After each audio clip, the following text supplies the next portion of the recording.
tumeshatambua kuwa taifa letu linapigwa vita. Hivyo vingine vyote vilikuwa kama visingizio na vianzio.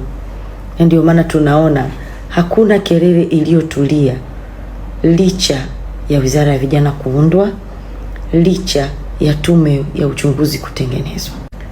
Kaka zetu, dada zetu na wote wenye rika kama langu, naomba niwaulize, nyinyi hamjachoka? Kila siku tukiamka, hawa wanaharakati wana habari nyingine mbaya ya kutuambia kuhusu taifa letu. Je, ni kweli ndani ya hii Tanzania hakuna jema linaloendelea? Hakuna jema lolote ambalo limefanyika?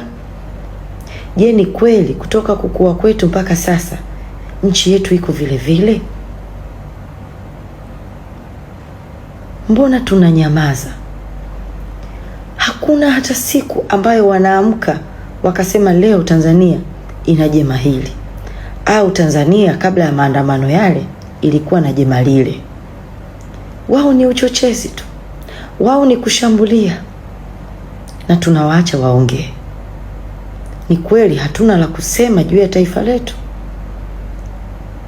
Na kwa wale ambao wanaona bado wana kiu ya kuandamana, guys, tumechoka.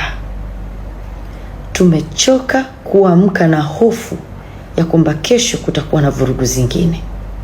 Tumechoka kuamka na hofu ya kwamba tunatakiwa tupate fedha ya kulimbikiza vyakula ndani.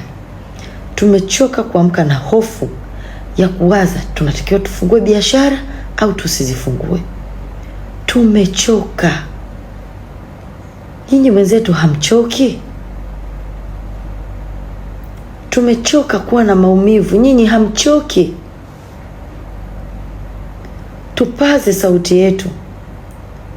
Hii ni vita dhidi ya taifa letu, na safari hii haijapiganiwa tena kwenye ardhi, ni mtandaoni. Naomba niwakumbushe ndugu zangu kuwa wakati babu zetu waliwauza ndugu zao kama watumwa, hawakuwahi kutarajia kwamba wale wateja walionunua ndugu zao watarudi kama wakoloni na kuwatawala hadi wao waliowauza wenzao. Pengine leo kuna ambaye ananyamaza akifikiria shambulio hili tunalolipata dhidi ya taifa la Tanzania litawaathiri watu fulani tu, na kukumbusha wanaoishambulia Tanzania leo ndio ambao walinunua wale babu zetu kama watumwa na wakarudi kuwafuata wale waliowauzia wale watumwa. Lakini nanyi ndugu zangu wa Kristo, naomba mkumbuke kwamba Yesu kabla ya kusulubiwa alipigiwa kura. Walikuwa wapi wale watu ambao Yesu aliwalisha mkate? Walikuwa wapi wale watu ambao Yesu aliwalisha samaki? Walikuwa wapi wale vilema na wakoma ambao Yesu aliwaponya? Hawakwenda kupiga kura. Hawakupaza sauti zao kwamba mtu yule hafai kusulubiwa. Maandamano ya mtandaoni yamekwisha anza, na ndiyo haya tunayoyaona. Kumeanza hashtags zitakazofukuza watalii na wawekezaji nchini kwetu, zitakazofanya watalii waogope kuja kutembea Tanzania, ili hali tunafahamu kwa asilimia kubwa ya pato la taifa tulilolipata hivi karibuni limechochewa na utalii.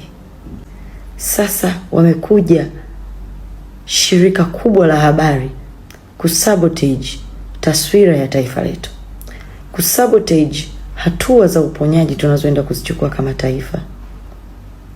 Jambo kubwa la kujiuliza, vijana tulioleta hili jambo mtandaoni tukawahusisha hadi wasiohusika, mbona tumenyamaza? Vijana viongozi kuanzia ngazi ya mtaa, kata, wilaya mpaka mikoa, mbona mmenyamaza? Vijana viongozi wa vyama vya kisiasa, kwa nini mmenyamaza? Na hata vyama vingine vyote vya kisiasa ambavyo vinafahamu kwamba hii nchi inahitaji amani, kwa nini navyo vimenyamaza? Hii si vita dhidi ya taifa letu. Ni nani atakaye kuja kuipambania Tanzania kama Watanzania tunanyamaza? Au ndio bado tunaamini kwamba hii ni vita kwa ajili ya viongozi? Lakini je, Tanzania ni ya viongozi? au Tanzania ni yetu sote?